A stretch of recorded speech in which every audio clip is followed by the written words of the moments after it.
Ustedes, y tal vez ahí en la intimidad de sus hogares, no sé a la hora que vayan a ver este programa, déjenme que coloque mi relojito aquí de los 30 minutos. Quiero que compartamos 30 minutos, que los compartamos. Estamos en una serie, ojalá que nuestros hermanos de la televisión lo programen bien. Llevamos los días de Juan como preparación, de Juan el Bautista. Los días vimos de Noé, que son los días de la venida del Señor. Estuvimos la última oportunidad viendo los días de Lot, que son los días de la manifestación, es decir, los días ya tribulacionarios, los días de la segunda venida de Cristo. No confundamos segunda venida de Cristo con el arrebatamiento. En el arrebatamiento es la venida en secreto para Él y la segunda venida es en público. Entonces, ahora vamos a ver los días de Elías y quién sabe, tal vez hasta podamos sacar un par de programas con estos, o de esto derivo ya una enseñanza diferente, porque de los días de Elías hay bastante. Solo quiero leerle Lucas capítulo 4, verso 25. Ahí en su casa, no sé si es ya la noche, o es una hora de madrugada, pero ahí con su cafecito, saque su pluma, o si quiere, para que podamos, o si quiere, mejor solo ponga la atención. Ahí le voy a tratar de mandar todos los textos. Pero dice, pero en verdad os digo, fíjese, son palabras del Señor, que había muchas viudas en Israel en los días de Elías, cuando el cielo fue cerrado por 3 años y 6 meses, y hubo una gran hambre en toda la tierra. Entonces, yo creo que es importante verlo, ¿verdad? Porque creo que vamos a llegar a muchas cosas muy interesantes aquí en este libro. Dice, pero ninguna de ellas fue sino enviado Elías, sino aquella mujer que fue la viuda de Sarepta, que estaba allá en Sidón. También había muchos leprosos en Israel en el tiempo del profeta Eliseo. Bueno, esos ya son otros días. Pero en los días de Elías había muchas viudas. Entonces, ya hemos hablado de Juan el Bautista, los días de Juan, los días de Noé, los días de Lot. Hoy vamos a hablar un poquitito de los días de Elías. Y entonces, estos días de Elías tenemos que llevarlos de alguna forma, de una manera especial. ¿Por qué? Porque hemos venido hablando en los días de Elías que se dan muchas cosas, pero sobre todo dice que habían viudas, y esto tal vez es el punto número 1, dice que había muchas viudas, había una proliferación de muchas viudas. Entonces, quiero llevarlo a usted a que platiquemos, que me permita introducir un poquitito este tema. Primero tenemos que ver que Elías, lo voy a ver más adelante, tal vez es un precursor. Dice que a Israel le fue dicho que no iba a venir el Señor, segunda venida si usted quiere, sin que antes apareciera el profeta Elías. Recuerde que también Elías tiene como sello que él se fue de la tierra sin ver muerte, pero que el cielo fue cerrado 3 años y medio, y eso también conlleva mucha forma de verlo, aunque, y repito, en muchos ángulos dijimos que no es que querramos circunscribir, porque lo que estoy tratando es usarlo escatológicamente, proféticamente, pero también se pueden utilizar los días de Elías de una manera muy devocional. Pero a Elías lo ponen como un precursor, y dice ahí que en su tiempo había muchas viudas. Y entonces aquí quiero arrancar esta media hora con lo que Dios nos pueda dar para que participemos juntos. Los días de Elías había muchas viudas. ¿Qué significa una viuda? Una viuda es aquella mujer que no tiene marido, es sin marido porque el marido se ha muerto, entonces ya no tiene marido. Al no tener marido o no tener esposo, recuerde que la Biblia dice que Dios es la cabeza de Cristo, Cristo es la cabeza del hombre y el hombre es la cabeza de la mujer. Derivado de eso, que dice la Escritura que Cristo es la cabeza de la iglesia. Entonces, si no había marido, no había cabeza. Entonces, aquí vemos nosotros que en los días de Elías se van a derivar algunas cosas que dice que había muchas viudas. Cuando el tiempo siga avanzando, se va a dar un fenómeno, cuando ya no se van a respetar las autoridades. Eso es un indicio porque también aparece en el libro de Judas cuando dice, y los ángeles que tenían en poco sus autoridades, ellos fueron despojados de ese cuerpo hermoso que tenían y los pusieron en un cuerpo que ya no tiene luz. Pero voy a este punto. Cuando se habla de viudas es sin cabeza, sin autoridad.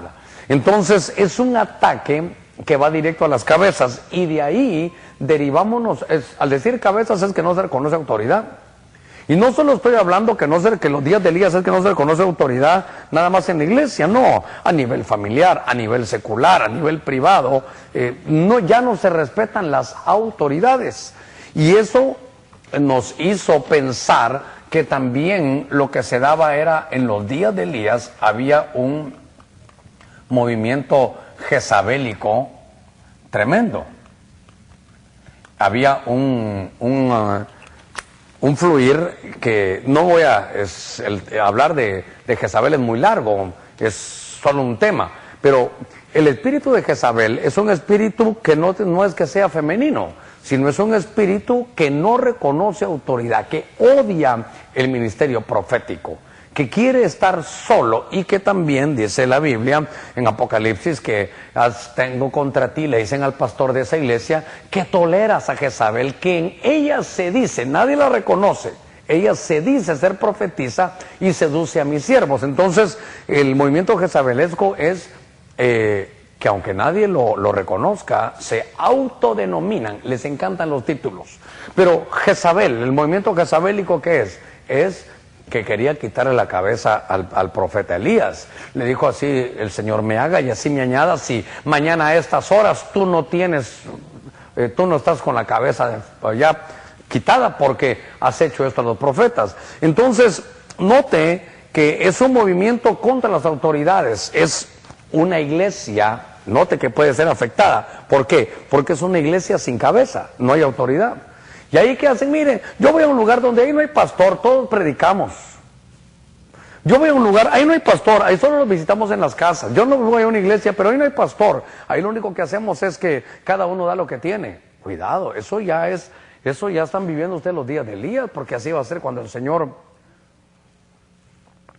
aparezca por segunda vez y ponga sus pies en el monte de los olivos.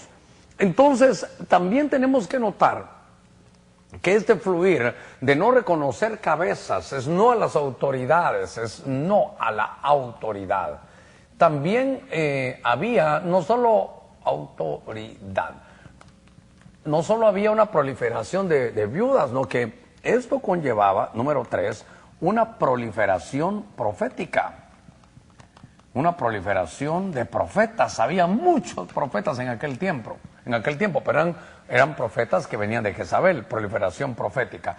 Y note que esto ya lo estamos viendo nosotros. ¿Por qué? Porque habían profetas que eran de Dios, que los guardaban en cuevas de 50 en 50. Estaba el profeta Elías y Dios le dijo, Elías, no te creas el único. ¿Sabes qué, Elías? Hay 7,000 como tú que no han doblado sus rodillas frente a Baal. O sea, había proliferación profética. Pero por otro lado, había también una proliferación profética del enemigo, que era una especie de control que Jezabel desarrollaba para poder mantener el control de todo el espacio de Israel. Era como tener antenas parabólicas en todo el territorio.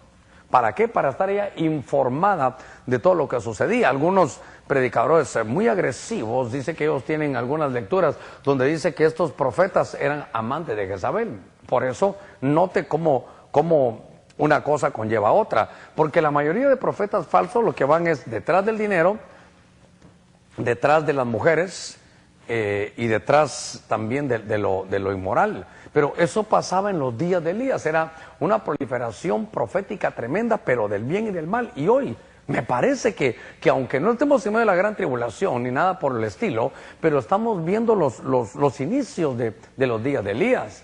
Porque los días de Elías creo que van en todo lo que es preparación. A ver, le voy a ubicar una vez más aquel dibujito que hicimos en el programa pasado. En el programa pasado hablamos, ¿verdad? Esta es la 70ª semana de Daniel, que son los 7 años. Siempre voy a aprovechar a estarle diciendo esto. Y se recuerda que en la última reunión que tuvimos aquí en este programa de doctrina apostólica, vimos que estaban los días de Juan el Bautista, ¿se recuerda? Los días de Juan el Bautista eran los días de preparación, eran los días de la pretribulación, ¿sí? Pero recuerde usted que aquí estaba el rapto y estos eran los días de Noé, porque así serán los días de Noé como los días cuando el Señor venga por su iglesia en la parusía, en el arrebatamiento. Luego vimos en el programa pasado los días de Lot, cuando el Señor descendía, cuando todo ojo le verá, eran los días de Lot y eran los días de la segunda venida. Vimos también nosotros, ojo con esto que es muy importante, porque vimos que habían en esta 70ª semana 3 años y medio de tribulación y 3 años y medio de la gran tribulación. Pastor, ¿pero no cree que sea desviado? No, porque recuerde que en los días de Elías se cerró el cielo durante 3 años y medio. Entonces, ¿a dónde quiero conducirlo? Que aunque los días de Elías empiecen desde ahorita, yo diría que van a, por eso lo voy a colocar así, los días de Elías. Para el pastor, ¿por qué los puso en todos? Porque tiene que ver en todos. Desde ahorita estamos empezando a vivir los días de Elías, que porque él es un precursor. Pero eso no implica que no haya una proliferación profética que se desarrolle en todos, que atraviesen por tiempos tribulacionarios y que lleguen cuando el cielo se cierra por 3 años y medio. Entonces, los días de Elías tienen muchos puntos de intersección en los otros días de la semana profética que hemos estado hablando, porque son días que avanzan hasta de ser precursores hasta la manifestación ya del hombre de iniquidad. Entonces fíjense que al ver esto y estar viendo esto, yo recordé que se daban algunas cosas, y aquí por aquí también tengo algunos apuntes que son importantes para mí, porque al decir 3 años y medio había una crisis tremenda, una crisis energética, una crisis que no permitía producir, una crisis de alimentos, una crisis de poder de pago. Y entonces note que entre los días que estamos trabajando ahora, que son los días de Elías, eran días de que se cerraban los cielos, era días de crisis energética. Los días de Elías atraviesan mucho tiempo y creo que ya lo estamos viviendo, pero no vamos a ver el esplendor de Dios porque es hasta la venida del Señor visible, cuando la iglesia ya se haya ido en el arrebatamiento. Entonces la crisis energética, dígame si ahorita no están los problemas, dígame cómo está ahorita la zona de Europa, como que fueran aquellos dominós. ¿Se recuerda cuando empieza a caer? Ahí es que empiezan con Grecia, y ahí por ahí teníamos unos recuadros donde se miraba toda Europa y cómo empezaban a caer como un efecto dominó, empezaba a caer uno y todas las economías. Hay una crisis ahorita en Europa, es una crisis tremenda. El último que entró en esos últimos días del mes de junio, casi julio, ahorita ya en este 2012, España ya tuvo, el presidente Rajoy ya tuvo sus problemas en el Parlamento cuando le han dicho, mire, hasta una mujer le dijo, ¿sabes qué? Repite la palabra rescate, tenemos que rescatar esto. Por favor, presidente, repita conmigo rescate, que le sea fácil a usted. Eso le dijeron al presidente español, porque ya Italia, Alemania, que son los que Alemania que ha tratado de mantenerse, pero ya hay una crisis en toda Europa, hay una crisis en España, hay una crisis también, ahí usted lo puede ver como todos los países que tienen que ver con lo que vieron los profetas menores, se ha producido un efecto dominó, pero todo comenzó con Grecia y terminan allá casi hasta por Egipto, y ahorita hay una crisis en el canal. Bueno, me iría por todo eso, pero es una crisis de cielos cerrados, es una crisis energética, una crisis de poder de compra de la gente. Entonces es importante que lo veamos, porque de la misma manera que están viviendo en ese tiempo, así se está viviendo ahora. Entonces y que la crisis energética, ay Dios mío, a ver si no he hecho a perder todo aquí, pero note que la crisis energética, dice el libro que en Elías, que estuvo 3 años y medio. Usted lo leyó conmigo en Lucas 4:25. Lucas capítulo 4, verso 25. Entonces, habían viudas pero mire todo de dónde se deriva, de olvidarse de Dios, sí se deriva todo. Pero en medio de las tremendas crisis que puedan tener los países, en medio de la tremenda violencia que se puede desarrollar, Dios va a mantener a su pueblo. Dios va a enviar a sus profetas, a sus apóstoles, a sus pastores, evangelistas y maestros, para que juntos levantemos al pueblo que de alguna manera ha quedado de remanente. Ya que estamos aquí en este tiempo visualizando todos los días de Elías, también este hombre lo que hace es que se produce en medio de aquella crisis un levantar, un despertar, y se produce un despertar porque aquel hombre recupera el altar, y al recuperar el altar de Dios se está recuperando el fuego de Dios. Déjeme llevarlo a esto. Una de las cosas que hacen en los días de Elías es recuperar el altar. Se recupera el altar. El altar estaba perdido. ¿Qué es el altar, pastor? Es la devoción con Dios, se recupera el altar. Usted sabe cómo llega Elías y hace que después de mucho tiempo descienda fuego de Dios, descienda fuego divino. Y claro, aquí hay una lección que es para mí inolvidable, porque era un tiempo de crisis. Si algo era el oro de aquel tiempo, no era el metal, era el agua. Y eso se va a repetir, el oro de ahora, de hoy día, junio, julio de este 2012. El oro ahora es el agua, el que tenga agua tiene oro. Si yo sé que tal vez los jovencitos no me van a entender, pero ustedes ya nacieron con el agua embotellada, pero hace, qué sé yo, 40 años no existía el agua. Uno tomaba de la llave, del chorro, decimos allá. Tomaba usted el agua, no había problema.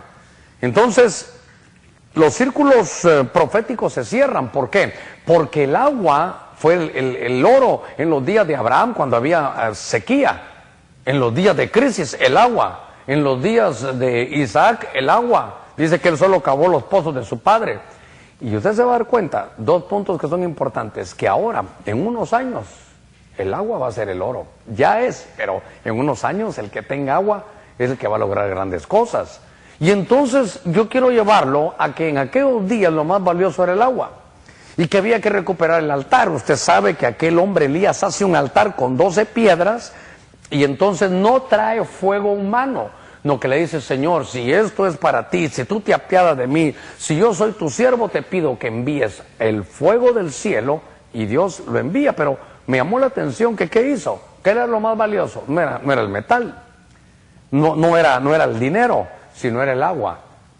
Y agarró las cubetadas de agua ahí y eso tiró. Mire qué cosa, sembró agua, sembró lo más valioso en tiempo de crisis.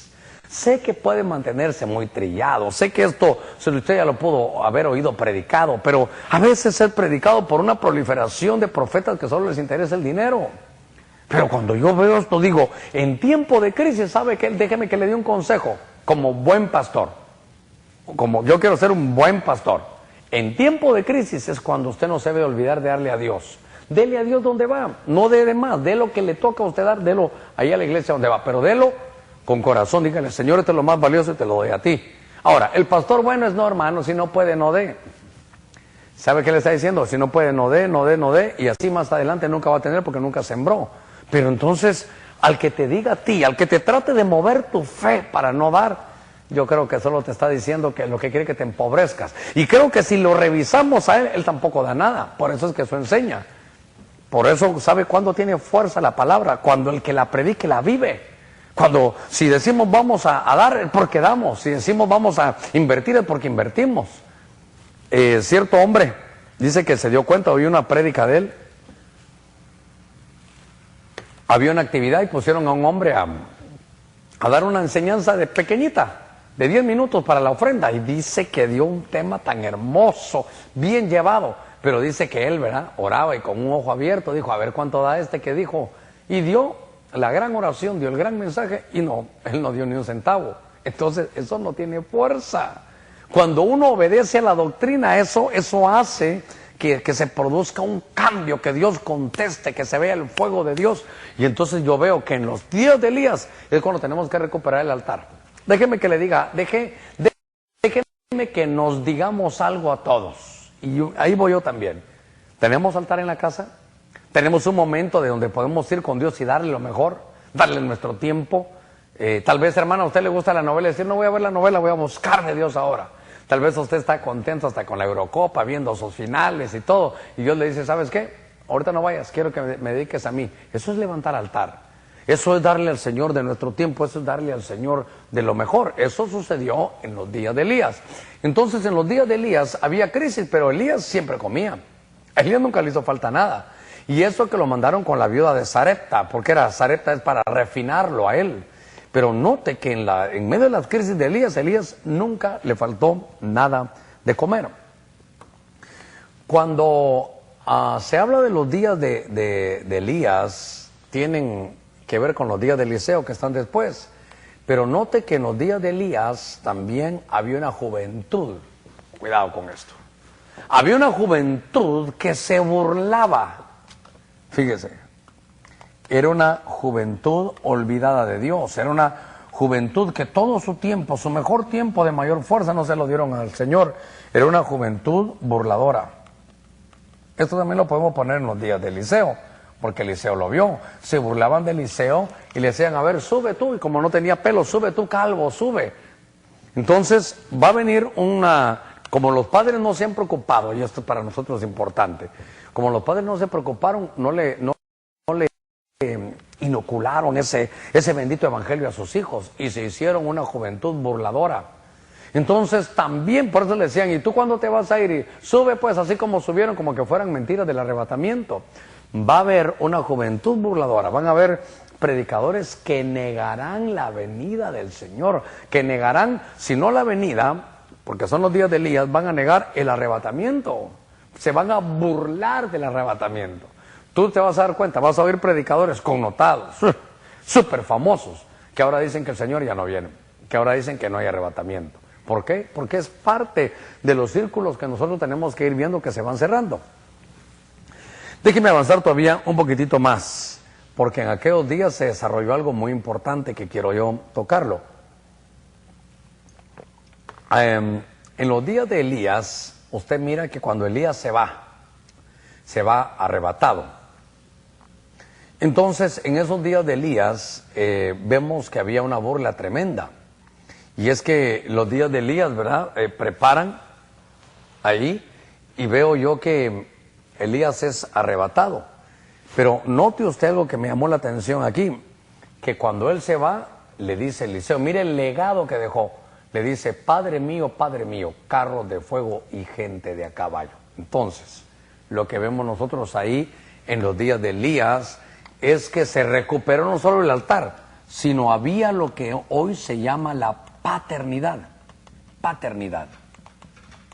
Pablo decía, yo creo que hay muchos que son ayos, tutores, en el original griego, paidagogos, en español pedagogos, que es llevar y conducir a los niños, pero un solo padre soy yo, porque yo los engendré con la palabra, les dice. Entonces por eso Pablo dice, ustedes podrán tener todo, pero yo soy el que los he engendrado, yo soy el padre. Y entonces aquí también, y lamentablemente esto ha caído en abusos, en misticismos espantosos, pero no podemos, por aquellos que lo manejan mal, no podemos decir que sea cierto, o que no sea cierto. La paternidad espiritual es muy importante. Por eso, aunque Eliseo no había salido biológicamente, él decía, Padre mío, carro de fuego y gente de a caballo. Eso es clonar, eso es trasladar un legado espiritual. Por eso dijo alguien, y nunca se me olvidó, que uno enseña lo que sabe, pero uno reproduce lo que es. Y eso se dio allá en los días de Elías. Mire cuántas cosas llevamos. Y yo quiero aprovechar que me quedan unos 5 minutitos, pero quiero aprovechar porque vimos que habían unos ataques a las cabezas, que también es importante que los viéramos, pero también había una división de reino. Y claro, en un momentito vamos a repasar esto, ¿verdad? Porque había una división de reino. Entonces también en estos días usted va a ver que se da mucha división. ¿Para qué? Obviamente para partir el reino de Dios. Y eso es una estrategia del enemigo. Había división. En aquellos días estaban los de Judá, que son los que hablan los de Segunda de Crónicas, y los de Israel. Estaban los que tenían su capital en Jerusalén y los que lo tenían ahí en Samaria. Entonces hubo división. La división es algo tan terrible que nosotros tenemos que cuidar porque es algo que ocurrió en el cielo. Y entonces en los días de Elías, Elías vino como precursor para tratar de traer unidad. No solo unidad familiar, sino unidad en el reino de Dios. Y es que, hermanos, nosotros como cristianos deberíamos de entender que nuestra lucha no es contra los hermanos ni contra otras iglesias. Nuestra lucha no es contra carne y sangre, sino contra principados, contra gobernadores y contra huestes de iniquidad en las regiones celestes. Entonces, estábamos viendo tantas cosas en los días de Elías, tanta preparación, tanto camino, y claro, podemos decir muchas cosas. Por ejemplo, la ruta de Elías está marcada, porque él dejó marcada una ruta para los que se van a ir en el arrebatamiento. Él dejó establecida una ruta. Y la ruta es, número 1, primero tiene que ir Gilgal. Tienes que pasar por Gilgal. Luego, número 2, tienes que pasar por Betel. Número 3, tienes que pasar por Jericó. Y número 4, tienes que pasar por el Jordán. Estas son las 4 estaciones de todo cristiano para llegar a lo que se llama la exanastasis. Entonces, los días de Elías nos hablan de una ruta para la exanastasis. Entonces, analicemos un poquitito. Yo sé que muchos ya lo saben, pero Pablo decía que él quería encontrar y conocer a Cristo en el poder de su resurrección. Y dice que él estaba yendo y corría hacia el premio del supremo llamamiento. Y en la única vez, si no estoy mal, en Filipenses 3:11, aparece la exanastasis. Ex es algo fuera de. Dice una versión, la estuve leyendo, que era como decir la super resurrección. Algo fuera de la resurrección, algo mejor que la resurrección normal. Y esa es la oportunidad de irse a la tierra sin ver muerte. Pero para eso aparece Gilgal. Gilgal, ¿sabe qué es? Es como hacer un corte en redondo, eso es como circuncisión. Betel, ¿qué significa? Congregarse, si eso es casa de Dios, hay que ir a la casa de Dios. Tercero, Jericó es olor fragante, que seamos nosotros, eso me habla a mí de un despertar del sacerdocio. Y número 4, la humillación. Después de la humillación viene la exaltación. Yo le decía que en todo lo que estamos viendo aquí, y tal vez voy a cerrar, me hubiera gustado enseñarle los ataques a las cabezas. ¿Por qué? Porque el ataque a las cabezas lo vimos desde el principio, donde no había cabezas, no que había muchas viudas, una proliferación, significa muchas iglesias sin cabeza, muchas iglesias sin autoridad, muchas iglesias sin cobertura. Pero, por eso usted puede ver, búsquelas, hay cabezas que están leprosas, hay cabezas que están rapadas como aquel ungido pervertido llamado Sansón, hay cabezas que están manchadas con sangre, porque tienen al vengador de la sangre encima. Entonces hay que revisar todo lo que tienen las cabezas porque son ataques a un ministerial. Tal vez lo desarrollo en otra oportunidad cuando esté allá con los pastores. Pero yo quiero llevarlo a este cierre que es muy importante de estos días, los días de Elías. ¿Por qué? Punto número 1, no quieren las autoridades. Punto número 2, el espíritu de Jezabel está porque va en contra de los profetas, en contra de los ministerios. Se autoproclama y seduce de tipo sexual. Entonces había una proliferación de profética. En los días del final van a haber muchos profetas tremendamente genuinos, transparentes y de Dios, pero cuidado. Ahora me estaban contando que hasta por Facebook, hermana, usted es profeta, hermano, usted es profeta, dígame tal y tal cosa. Sí, yo veo en ti, por favor, es que terminamos caricaturizándolo todo. Había una crisis energética, se cerraron 3 años y medio. Puede ser aquí o puede ser aquí, en tribulación o gran tribulación, pero note que son 3 años y medio donde se cierra el cielo. Y entonces vemos que hay una recuperación del altar, del fuego divino. Yo creo que todos tenemos que volver a tener un altar, un momento, un cuarto donde uno pueda cerrar la puerta e ir a buscar de Dios. Ese cuarto es como el de José, donde él podía dominar sus emociones. Va a haber una juventud buena y una juventud que va a ser burladora del arrebatamiento, porque no van a entender lo que es la paternidad. Va a haber una división dentro, mire, y no participemos nosotros de la división dentro del pueblo cristiano, dentro del pueblo de Cristo. yo soy de Benecer, yo soy de X, yo soy de Y. Somos de Cristo finalmente. Y la ruta que marcó Elías fue la ruta de la ex Anastasis, que el que la siguió, voy a cerrar aquí, fue el apóstol Pablo. El apóstol Pablo le dio vida a esto. El apóstol Pablo, si no estoy mal, esta palabra aparece una sola vez en Filipenses capítulo 3, verso 11. Y dejó la ruta de aquel que va a irse de esta tierra sin ver muerte. Es la circuncisión del corazón, es estar en una casa de Dios, estar congregado, es recuperar el sacerdocio y por último pasar por el Jordán. Por hoy le agradezco y gracias por haber estado con nosotros en estos nuestros programas que hacemos de doctrina apostólica. Llevamos, recuérdese usted, los días de Juan el Bautista, los días de Noé, los días de Lot y hoy vimos los días de Elías. Sobre esto podemos decir cualquier cantidad de cosas, pero por lo menos le dejo ahí un escrito para que usted tome nota y usted lo pueda ver allá en su casa. Por hoy, muchas gracias y un abrazo y un agradecimiento muy profundo por permitirnos ingresar a sus hogares en este programa de Doctrina Apostólica. Bendiciones.